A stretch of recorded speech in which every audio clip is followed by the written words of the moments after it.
राधे राधे दोस्तों, आप सभी को योगिनी एकादशी की हार्दिक शुभकामनाएं। आज हम सुनेंगे योगिनी एकादशी व्रत कथा। उससे पहले अगर आप हमारे चैनल पर पहली बार आए हैं तो प्लीज हमारे चैनल को सब्सक्राइब जरूर करें और साथ ही बेल आइकन को प्रेस करें ताकि आने वाली हर भक्ति वीडियो आप सभी दोस्तों तक जरूर पहुंचे। आइए सुनते हैं योगिनी एकादशी व्रत कथा। धर्मराज युधिष्ठिर कहने लगे कि भगवान, मैंने ज्येष्ठ शुक्ल एकादशी के व्रत का महात्म्य सुना।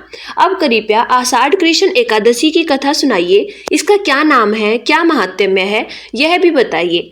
श्री कृष्ण कहने लगे कि हे राजन, आषाढ़ कृष्ण एकादशी का नाम योगिनी एकादशी है। इसके व्रत से समस्त पाप नष्ट हो जाते हैं। यह इस लोक में भोग और परलोक में मुक्ति देने वाली है। यह तीनों लोकों में प्रसिद्ध है। मैं तुमसे पुराणों में वर्णन की हुई कथा कहता हूँ, सो तुम ध्यानपूर्वक सुनो। स्वर्ग धाम की अलकापुरी नामक नगरी में कुबेर नाम का एक राजा राज्य करता था। वह शिव भगत था और प्रतिदिन शिव की पूजा किया करता था। हेम नाम का एक माली पूजन के लिए उसके यहाँ फूल लाया करता था। हेम की विशालाक्षी नाम की सुंदर स्त्री थी। एक दिन वह मानसरोवर से पुष्प तो ले आया, लेकिन कामशक्त होने के कारण वह अपनी स्त्री से हास्य विनोद तथा रमण करने लगा। इधर राजा उसकी दोपहर तक राह देखता रहा। अंत में राजा कुबेर ने सेवकों को आज्ञा दी कि तुम लोग जाकर माली के न आने का कारण पता करो, क्योंकि वह अभी तक पुष्प लेकर नहीं आया। सेवकों ने कहा कि महाराज, वह पापी अति कामी है, अपनी स्त्री के साथ हास्य विनोद और रमण कर रहा है। यह सुनकर कुबेर ने क्रोधित होकर उसे बुलाया। हे माली राजा के भय से कांपता हुआ उपस्थित हुआ।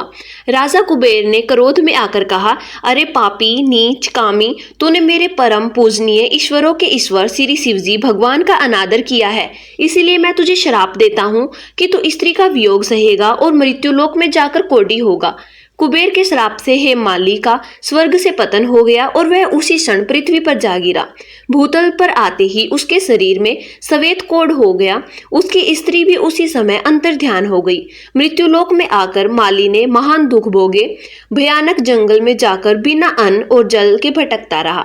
रात्रि को निद्रा भी नहीं आती थी, परंतु शिवजी की पूजा के प्रभाव से उसको पिछले जन्म की स्मृति का ज्ञान अवश्य रहा। घूमते घूमते एक दिन वह मार्कंडेय ऋषि के आश्रम में पहुंच गया, जो ब्रह्मा से भी अधिक वृद्ध थे और जिनका आश्रम ब्रह्मा की सभा के समान लगता था। हेममाली वहां जाकर उनके पैरों में पड़ा। उसे देखकर मार्कंडेय ऋषि बोले कि तुमने ऐसा कौन सा पाप किया है जिसके प्रभाव से तुम्हारी यह हालत हो गई है। हेममाली ने सारा वृत्तांत कह सुनाया। यह सुनकर ऋषि बोले, निश्चित ही तूने मेरे सम्मुख सत्य वचन कहे हैं, इसीलिए तेरे उद्धार के लिए मैं तुझे एक व्रत बताता हूँ। यदि तू आषाढ़ मास के कृष्ण पक्ष की योगिनी नामक एकादशी का विधि पूर्वक व्रत करेगा तो तेरे सारे पाप नष्ट हो जाएंगे। यह सुनकर हेममाली ने अत्यंत प्रसन्न होकर मुनि को साष्टांग प्रणाम किया। मुनि ने उसे स्नेह के साथ उठाया। हेममाली ने मुनि के कथन अनुसार विधि पूर्वक योगिनी एकादशी का व्रत किया। इस व्रत के प्रभाव से अपने पुराने स्वरूप में आकर वह अपनी स्त्री के साथ सुखपूर्वक रहने लगा। भगवान श्री कृष्ण बोले, हे राजन, यह योगिनी एकादशी का व्रत 88,000 ब्राह्मणों को भोजन कराने के बराबर फल देता है। इसके व्रत से समस्त पाप दूर हो जाते हैं और अंत में स्वर्ग प्राप्त होता है।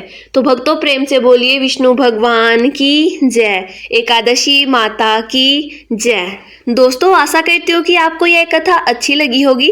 अगर आपको यह कथा पसंद आई हो तो प्लीज हमारे चैनल को सब्सक्राइब जरूर करें ताकि आने वाली हर भक्ति वीडियो आप सभी दोस्तों तक जरूर पहुंचे। विष्णु भगवान की कृपा आप सभी दोस्तों पर हमेशा बनी रहे।